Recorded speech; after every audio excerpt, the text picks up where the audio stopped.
Hello. Okay, so when I first walked up here on stage, I wonder what you guys were thinking. You know, I don't like the outfit she chose for today. Or, I actually kind of like her hair though. Or maybe her voice is kind of annoying. I have to listen to this for the next 10 minutes. Don't judge a book by its cover.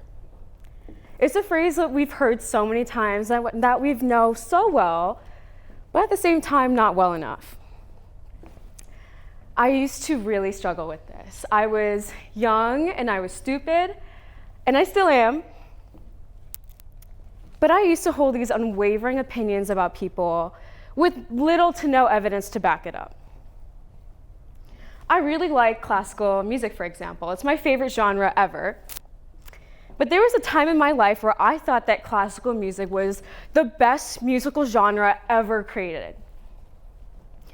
Now I'm a classically trained pianist, and I've been playing piano for most of my life, but it wasn't until about 7th grade where I saw this rags to riches documentary about a famous pianist that my obsession completely took off.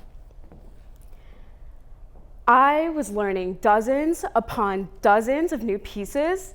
I listened to hours of concertos and nocturnes and etudes, and I even did some fan art.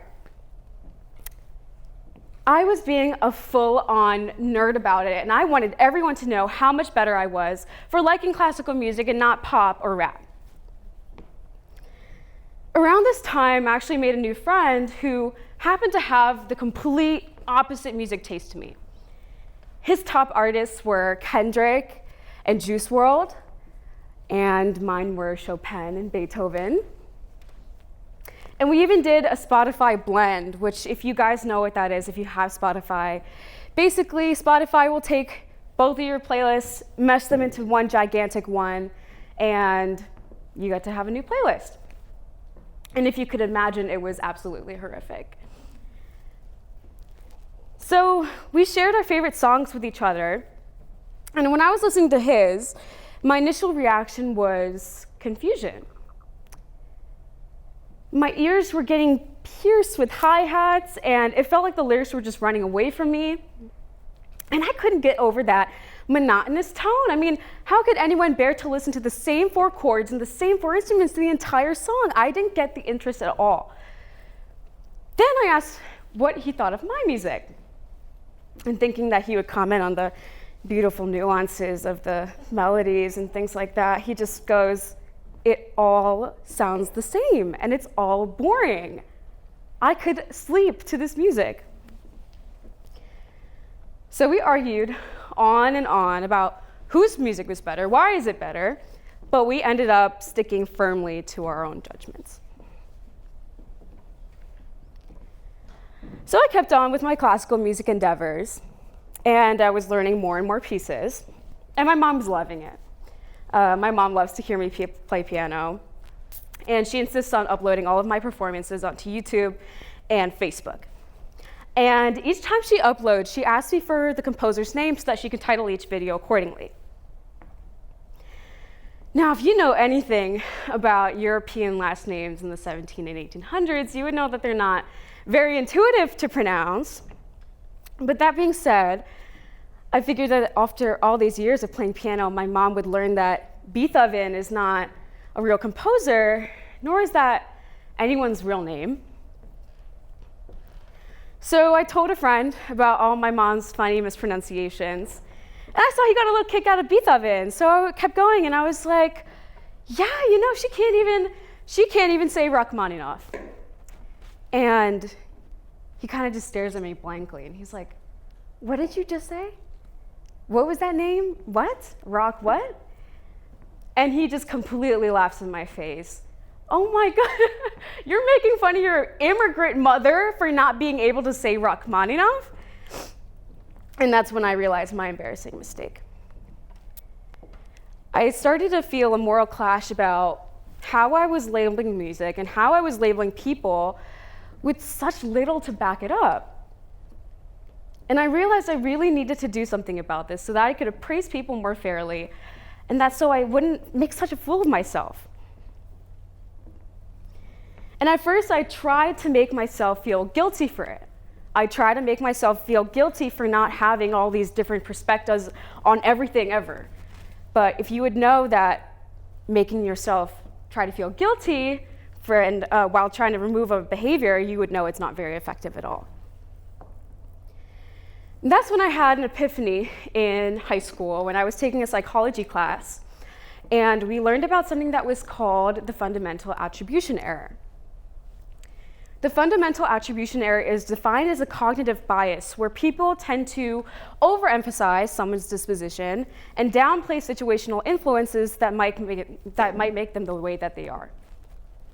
In other words, we find it more convenient to blame or to judge someone the way that they are based on things like personality, habits, and demographics, rather than the situations or events that might have made them that way. The example that my teacher used in class was a study called the Quizmaster study.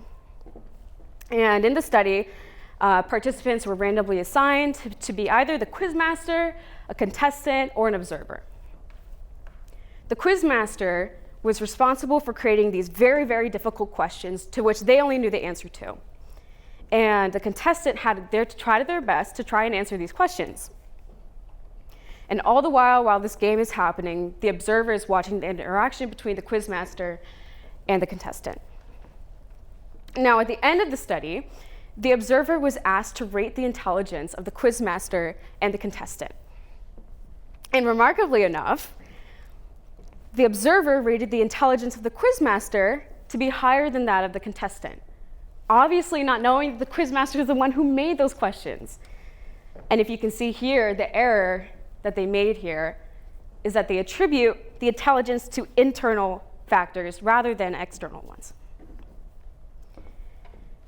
So I sat there in class feeling called out, but nonetheless revolutionized by this simple yet profound discovery. This is what judgment is, I thought to myself. This is what prejudice is. This is what I've been doing. And there was something about that term, the fact that it was called an error, that I realized this is something that can be very easily fixed.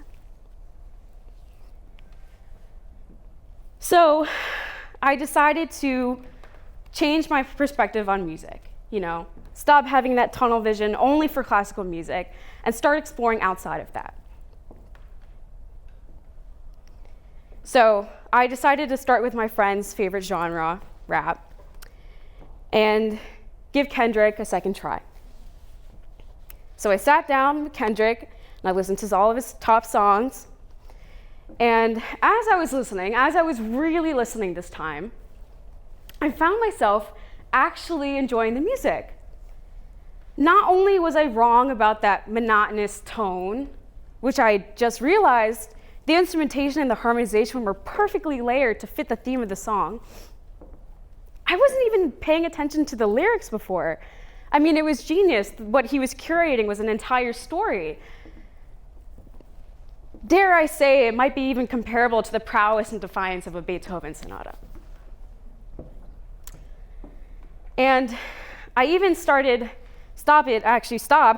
with the snide comments about my mom and the way she does things and the way she says things that don't align with Western culture. After all, she's the polyglot who lived in India for 3 decades. It's time to cut her some slack.